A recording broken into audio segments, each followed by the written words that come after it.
देखा, बिल्कुल देखा। वही ई रैंक वाला ना, उसकी बॉडी कितनी कमाल की है ना। उसका चेहरा भले ही खास ना हो पर वो क्यूट बन गया है। जिन्बू अपने कमरे पर पुशअप्स मार रहा होता है और जब उसके पुशअप्स कंप्लीट हो जाते हैं तभी वहाँ पर एक नर्स आ जाती है। मिस्टर जिन्बू सन, मुझे माफ करना। नहीं नहीं, आप मुझे माफ कर दीजिए।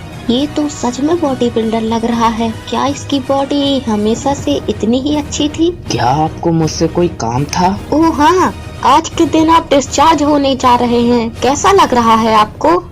मुझे अच्छा लग रहा है। फिर वो नर्स जिन्बू को तैयार होकर रिसेप्शन पर आने के लिए कहती है। तब जिन्बू उसे धन्यवाद बोलकर यहाँ से जाता है, लेकिन वो नर्स जिन्बू को रोककर उसका मोबाइल नंबर मांगती है। जिन्बू को लगता है उन्हें टेस्ट के रिजल्ट भेजने होंगे, इसीलिए जिन्बू भी अपना नंबर उसे दे देता है। यहाँ से सीन कट होता है और हमें एक पॉडकास्ट दिखाया जाता है जो कि एक एस रैंक हंटर के साथ है। आप सबका यहाँ दोबारा स्वागत है। हमारे साथ एक बेहद ही खास मेहमान है। आपसे मिलकर अच्छा लगा। मेरा नाम है यन होबिग। हंटर बेट, आप यकीनन बिजी रहते होंगे और हो भी क्यों ना, आप एस रैंक हंटर जो हैं। तो बताइए, तय खानों में जब रेड नहीं होती तब एक हंटर की जिंदगी कैसी होती है? ये एक अच्छा सवाल है। हमें ट्रेनिंग करनी पड़ती है, अपनी काबिलियत को निखारना पड़ता है। किसी भी तरह की लापरवाही हमारे शरीर को काफी लेजी बना सकती है। हर दिन एक्सरसाइज, ये तो बहुत मुश्किल होता होगा। देखिए, उन दिनों जब मैं एक फायर फाइटर हुआ करता था तभी मैंने हर दिन एक्सरसाइज की आदत डाल ली थी।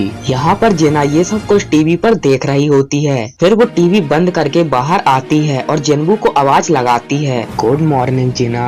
अरे तुम उठ गए? हाँ, मैं तो उठ गया, लेकिन तुम जरा संभल कर स्कूल जाना। फिर जिना जिन्बू के सिक्स पैक देखकर बोलती है, एक बात बताओ जिन्बू, क्या तुम जिम जाने लगे हो? नहीं, बस थोड़ी एक्सरसाइज करता हूँ। अरे तुम्हारी तो लंबाई भी बढ़ती जा रही है। ये भी एक्सरसाइज करने से हुआ है? लगता है तुम लड़के अडल्ट होने के बाद भी पढ़ते रहते हो। और फिर जिना स्कूल के लिए जाती है। जिन्बू इसे एक छाता देता है लेकिन जिना मना कर देती है, पर जिन्बू जबरदस्ती वो छाता उसके बैग पर डाल देता है। फिर जिना स्कूल चली जाती है और यहाँ जिन्बू स्क्रीन पर देखकर बोलता है, दौड़ मैं बाद में लगा लूंगा। क्या मेरे ये मसल्स स्टैट्स की वजह से बने हैं? लेवल अगर यूं ही बढ़ते रहे तो लगता है मैं बहुत जल्द बॉडी बिल्डर बन जाऊंगा। फिर जिन्बू के सामने स्टैट्स की स्क्रीन ओपन होती है जिसमें जिन्बू के पास इस्तेमाल करने के लिए कुछ पॉइंट्स होते हैं और जिन्बू सोचता है कि इसे इस्तेमाल कहाँ करें। लेकिन अगर मैं हमला ही नहीं कर पाया तो फिर क्या फायदा?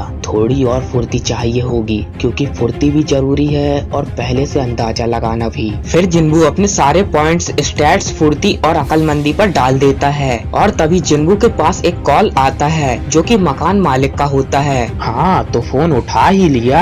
आई एम सो सॉरी, मैं कुछ दिनों से हॉस्पिटल में था। आपने किराए के लिए फोन किया है ना? हाँ, तुमने अभी तक इस महीने का किराया भी नहीं दिया। चाहो तो हम इसे कुछ समय के लिए टाल सकते हैं। नहीं, मैं अभी किराया लेकर आता हूँ। अच्छा तो ठीक है, मैं इंतजार करूँगा। देखो, ध्यान से आना और ज्यादा इंतजार मत कराना, ठीक है? हाँ ठीक है, थैंक यू सो मच। फिर जिन्बू कॉल काट देता है और फिर सोचता है, पता नहीं मुझे शक्तियों का एहसास दोबारा हुआ है कि नहीं, लेकिन अब मैं जो दानवों को आसानी से मार पा रहा हूँ, इससे लगता है मेरे लिए पैसे कमाना बहुत मुश्किल नहीं होगा। देखा जाए तो ये इतना भी आसान काम नहीं है। अच्छे पैसे कमाने के लिए मुझे हाई रैंक गेट से गुजरना होगा, लेकिन ई रैंक वाले हंटर को वहाँ कोई जाने भी देगा? ऐसा लगता तो नहीं है। अगर मेरी रैंक बढ़ जाए तो हो सकता है हाई रैंक होने की वजह से मुझे वहाँ कोई नहीं रोकेगा और शायद थोड़ी बहुत पब्लिसिटी काम आएगी। इससे मैं सबसे अलग लगूंगा। ऐसा एक भी हंटर नहीं है जो अपना लेवल बढ़ाते हुए लगातार ताकतवर होता चला जाए, पर इससे तो मुझ पर बहुत सी उंगलियां उठेंगी। प्रेस इस बात को उलझा देगी और शायद नतीजा कुछ और ही निकल सकता है।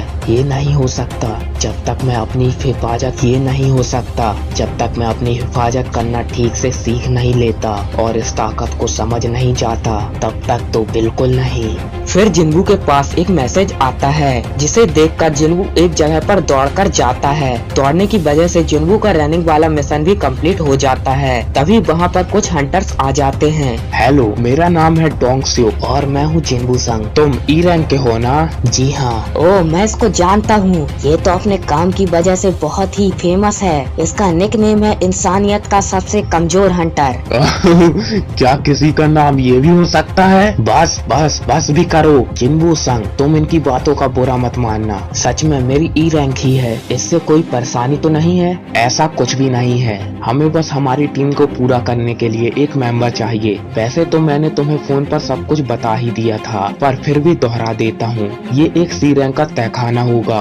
हमें अंदर जाने के लिए 8 लोग चाहिए, जिसमें आधे सी रैंक के होने चाहिए। देखो, तुम्हारा काम वहाँ लड़ना नहीं है, इसीलिए लूट में तुम्हारा हिस्सा नहीं होगा, लेकिन इसके बावजूद हम तुम्हें 20 लाख देने को तैयार हैं। मैं समझ गया, तो बताइए मुझे क्या करना होगा? तुम्हें बस वो सामान लेकर चलना है, इसमें खाना है, कपड़े और थोड़े औजार हैं, साथ ही फर्स्ट एड किट भी है। तो क्या आप बिना हीलर के ही जा रहे हैं? हाँ, और तुम्हें पता होना चाहिए हम जैसी पार्टी को हीलर मिलना कितना मुश्किल है, इसीलिए हम सारी रेड्स बिना हीलर के ही करते हैं। फिर डोंगसुक जिन्बू को एग्रीमेंट पर साइन करने के लिए एक पेन देता है और जिन्बू भी साइन कर देता है। तभी यहाँ पर एक और हंटर आता है और बोलता है, तो मुझे लगता है कि हम सब का मकसद एक ही है। मेरा नाम है जिन्हो, मैं 21 साल का डी रैंक हंटर हूँ। मैं यहाँ टीम पूरी करने आया हूँ। वैसे जिन्हो काफी अमीर है, इसलिए उसका कवच इतना महंगा है। इसके बाद सभी मिशन पर जाते हैं। जब वो सभी गेट के पास पहुँचते हैं, तब सब गेट को देखकर सभी हैरान हो जाते हैं, क्योंकि उस गेट का साइज काफी बड़ा होता है। फिर डोंगसुक आगे जाता है और बाकी सब उसके पीछे। अंदर जाते ही डोंगसुक अपने साथी को रोशनी करने के लिए कहता है। रोशनी होते ही सभी देखते हैं यहाँ पर कोई भी दानव नहीं है और जिन्बू अपनी पिछली रेड के बारे में सोचता है, क्योंकि वहाँ भी ऐसा ही अंधेला था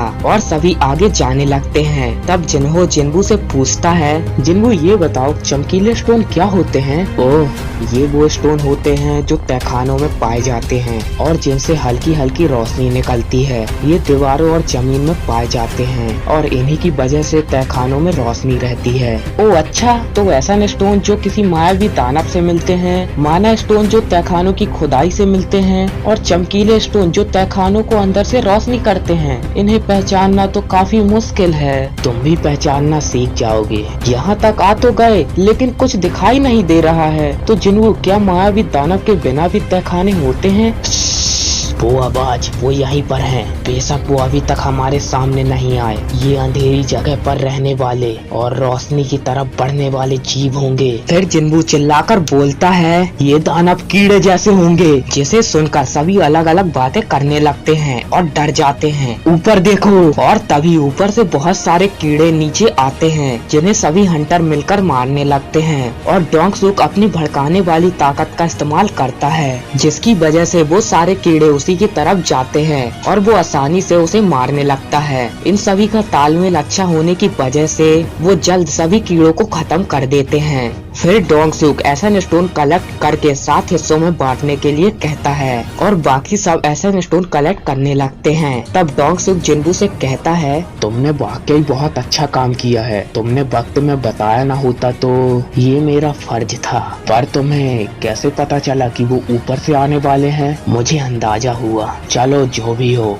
उसी की वजह से आज हम जिंदा हैं। तभी एसन स्टोन कलेक्ट कर रहा हंटर डोंगसुक को कुछ निशान देखने के लिए बुलाता है, क्योंकि उन कीड़ों पर जादुई वार और तलवार के अलावा भी अलग निशान थे। शायद इनकी जंग दूसरे दानवों से हुई हो। तो क्या इसका मतलब ये है कि यहाँ कोई और भी मौजूद है जो इनसे भी ज्यादा ताकतवर है? फिर यहाँ पर जिन्बू जिन्हो से उसकी तलवार और कवच के बारे में पूछता है, क्योंकि ये बहुत महंगे होते हैं। जिन्हो बताता है कि ये उसकी पहली रेड होने की वजह से उसके डैड उसके लिए लाके दिए हैं। यहाँ हम दूसरे तरफ देखते हैं गिल्ड मास्टर अपनी ट्रेनिंग कर रहे होते हैं और वो अपने एक ही बार से इस पूरे चट्टान को तोड़ देते हैं, जिसे देखकर सभी हैरान होते हैं। यहाँ पर सभी एसन स्टोन कलेक्ट करने के बाद आगे जाते हैं। रास्ते पर उन्हें बहुत सारे कीड़े मिलते हैं, लेकिन मरे हुए। फिर लीडर रोशनी करने के लिए कहता है। रोशनी होते ही सामने मकड़ी का जाला दिखता है, जिसे देखकर वो समझ जाते हैं कि ये बॉस का ठिकाना होगा। फिर वो लोग जाले को काटकर अंदर जाते हैं। अंदर जाते ही वो देखते हैं कि चारों तरफ माना क्रिस्टल होते हैं जिनकी कीमत अरबों में होगी। फिर जिन्हो जिन्बू से उसका साइन किया हुआ कॉन्ट्रैक्ट पेपर देखने के लिए मांगता है क्योंकि वो कानून अच्छे से जानता है।